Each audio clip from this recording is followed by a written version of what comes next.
আশা করি আপনারা সকলেই অনেক ভালো আছেন।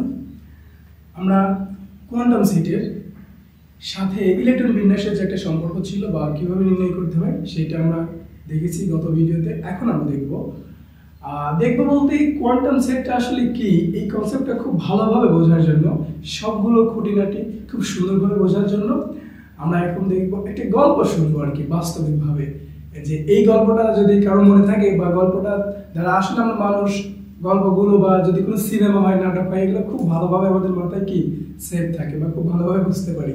যার কারণে আমরা একটা সুন্দর গল্প উপস্থাপনা করব, যার মাধ্যমে পুরো কোয়ান্টাম সেটটা একদমই খুব সুন্দরভাবে বুঝতে পারবেন আর কি, যে আসলে কোথায় কি কিভাবে হয়।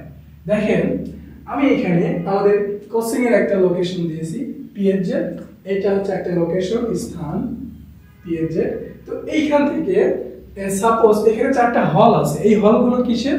এই হলগুলো হচ্ছে ডুয়েটের হল। সাপোজ আমি মনে করলাম ডুয়েটের ক্যাম্পাসে 4টা হল আছে। তো আমি এই 4টা হলের ভিতরে কোনো একটা হলে থাকি। কোনো একটা হলে থাকি মানে কি, ওই হলের কোনো একটা সিটে থাকি আর কি, আমি আছি। এবার বিষয় হচ্ছে, আমি যদি আপনাকে বলি, সাপোজ মনে করেন আপনি পিএইচজেড কোচিং এ অবস্থান করছেন বর্তমানে। এবার আমি আপনাকে ফোন করে বললাম যে আমি তো ডুয়েটের হলে আছি, তাহলে আপনি আসেন, মানে আপনি আমার সাথে দেখা করবেন। তাহলে আমাকে কিভাবে খুঁজে বের করবেন?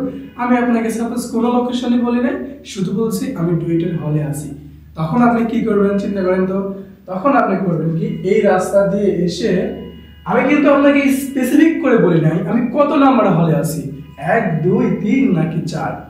আপনি তখন কি করবেন, আমাকে যদি আমার সাথে আপনার কোনো যোগাযোগ না থাকে তখন আপনি কি করবেন, 1 নাম্বার হলেও আমাকে খুঁজবেন, 2 নাম্বার হলেও খুঁজবেন, 3 নাম্বার হলেও খুঁজবেন, 4 নাম্বার হলেও কিন্তু খুঁজবেন।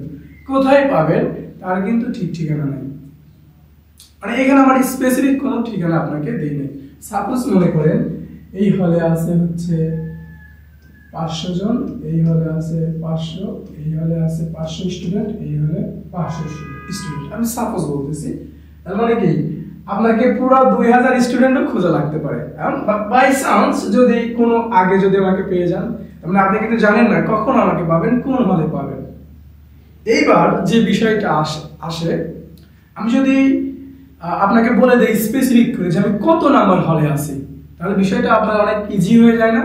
হ্যাঁ, আমি যদি সাপোজ আপনাকে বললাম যে আমি ডুয়েটের 3 নাম্বার হলে থাকি, আমি এইখানে আপনাকে আমি একটা অ্যাড্রেস প্রোভাইড করলাম যে ডুয়েটের 3 নাম্বার হলে থাকি, এটা কিন্তু একটা ঠিকানা। তখন আপনি কি করবেন? তখন কি আপনি এই পিএইচজেড থেকে সরাসরি 1 2 হল নাম্বার 1 হল নাম্বার 2 এইগুলোকে খুঁজবেন না, কিন্তু ডিরেক্টলি কোথায় যাবেন? হল নাম্বার 3 তে। তার মানে আমার এইটা একটা ঠিকানা, আমি এটাকে ধরলাম আর কি, লেট করি যে এটা আমার হচ্ছে ঠিকানা নাম্বার 1 ধরলাম, ঠিক আছে। এইবার একটা হলে চিন্তা করেন অনেকগুলো কিন্তু ফ্লোর থাকে, 1 তলা 2 তলা 3 তলা 5 তলা, এবার মিনিমাম 5-6 তলা করে ফ্লোর থাকে। তো তখন আপনি কি করবেন? আপনাকে শুধু আমি আমার হলের নামটা বলছি যে আমি 3 নাম্বার হলে থাকি, তখন আপনি গিয়ে কিন্তু প্রত্যেক তালাতেই আমাকে খুঁজবেন, প্রত্যেক ফ্লোরেই। আমি তো আপনাকে ফ্লোর ডিফাইন করে নেই যে আমি কত নাম্বার ফ্লোরে আছি।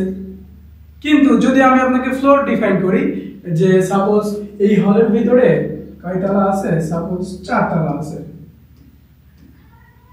4টা ফ্লোর, এটা first floor, second floor, third floor, fourth floor. এই হলে 4টা ফ্লোর আছে, আমি হচ্ছে 3rd ফ্লোরে থাকি। তখন তাইলে কি আমি আপনাকে কিন্তু আরেকটা ইনফরমেশন দিয়ে দিলাম। প্রথম ইনফরমেশন দিছি আমি হল নাম্বার 3 তে থাকি, দ্বিতীয় ইনফরমেশন হচ্ছে আমি 3rd ফ্লোরে থাকি। তখন আপনি কি করবেন? তখন কিন্তু আপনার আরেকটু সহজ হয়ে যাবে, কারণ তখন আপনাকে প্রত্যেকটা ফ্লোরে আমাকে খুঁজতে হবে না, আপনি ডিরেক্টলি হল নাম্বার 3 তে গিয়ে 3 নাম্বার ফ্লোরে চলে যাবেন। তার মানে এইটা কিন্তু আমার আরেকটা ঠিকানা হয়ে গেল, এটা আমি ঠিকানা ধরলাম 2।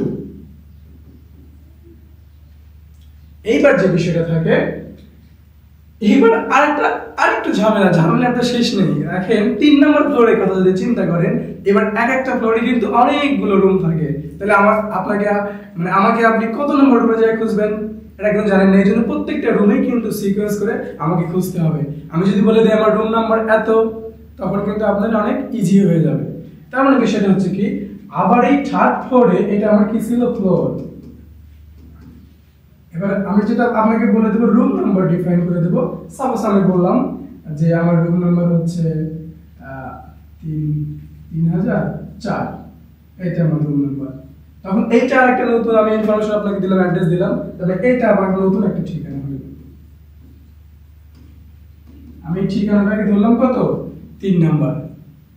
ঘটনা কি, আপনাকে যদি আমি এই 3টা ঠিকানা দেই তাহলে কিন্তু আপনি মোটামুটি কোনো ভেজাল ছাড়া রিল্যাক্সে আমাকে যায় এই রুমে যায় খুঁজে বের করতে পারবেন বা আমার সাথে দেখা সাক্ষাৎ করতে পারবেন। লজিকটা কি, প্রথমে আমাকে ডেটের হল নাম্বার বলতে হয়েছে বা হলের নামটা বলতে হয়েছে, ঠিকানা নাম্বার 2টা কি ফ্লোর বলতে হয়েছে, কত নম্বর ফ্লোরে, তারপর রুম নাম্বার বলতে হয়েছে। রুম নাম্বার বললে রুমে গিয়ে কিন্তু আমাকে পেয়ে যাবেন। এখন বিষয় হচ্ছে আরো একটা ছোট্ট বিষয় আছে। এখন মনে করেন এই রুমটাতে 4টা বেড আছে, 4টা বেড আছে, আমরা 4 জন রুমমেটই ঘুমাচ্ছি। তাহলে আপনি আমাকে ডাকবেন, মানে আমাকে তো ডাকতে হবে, আপনি কি 4 জনকে ঘুম থেকে উঠাবেন, মানে ডেকে ডেকে উঠাবেন? এটা কিন্তু কেমন জানি হয় যে 4 জনে ঘুমাচ্ছে, তাহলে ওইখানে কিভাবে খুঁজে বের করবেন? এখানে কিন্তু বেড নাম্বারও থাকতে পারে। আমি যদি সাপোজ এখানে যদি বেড নাম্বার যদি 1 হয়, 2 হয়, 3 হয়, 4 হয়, আমি যদি আপনাকে বলে দেই যে আমার বেড নাম্বার হচ্ছে 4, বেড নাম্বার,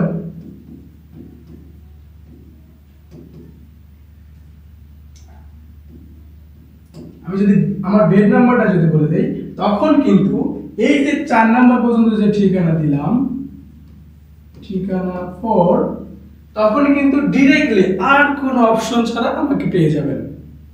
প্রথমে হলে যাবেন, 3 নাম্বার হলে যাবেন, 3 নাম্বার ফ্লোরে যাবেন, 3004 নাম্বার রুমে আসবেন, রুমে আসার পরে 4 নাম্বার বেডে ডিরেক্টলি, আমি যদি ঘুমায়ও থাকি, সবাই যদি ঘুমায়ও থাকি, তারপরেও কি আপনি বুঝতে পারবেন যে আমি এই বেডে আমি আছি, নিখুঁতভাবে খুঁজে বের করতে পারবেন।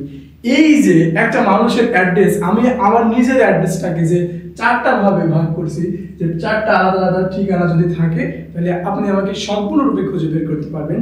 ঠিক এইভাবে ইলেকট্রনেরও অ্যাড্রেস থাকে, যার কারণে এই অ্যাড্রেসগুলোর মাধ্যমে প্রত্যেকটা ইলেকট্রনকে কিন্তু আলাদা আলাদাভাবে কিন্তু খুঁজে বের করা যায়। মানে একটু জায়গা হলেও কিন্তু এই অ্যাড্রেসের কিন্তু পার্থক্য থাকবে। দেখেন, আমি যদি আমার রুমমেটের কথা বলি, যে এই 1 নাম্বার বেডে আছে, তার সাথে তার অ্যাড্রেসের সাথে আমার অ্যাড্রেস যদি সিমিলার করি বা মিলায় দেখি আসলে মিল আছে কোনগুলো, তাহলে দেখবেন কি এই 3টা অ্যাড্রেসই কিন্তু সিমিলার, কিন্তু বেড নাম্বার হলেও কিন্তু চেঞ্জ থাকবে, কারণ একই বেডে তো আর 2 জন ধরবে না।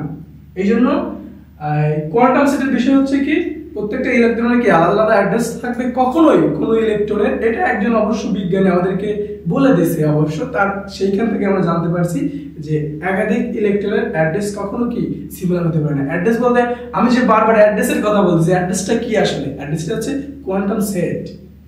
এইখানে তো আমরা স্টেপ বাই স্টেপ এইখানে থেকে দেখবো আসলে এইটা আসলে ইলেকট্রনের সাথে কিভাবে রিলেটেড। আপনি বাস্তবমুখী একটা গল্প শুনলেন, এখন এইটা আসলে ইলেকট্রনের সাথে কিভাবে রিলেটেড সেটাই আমরা দেখবো এরপরে।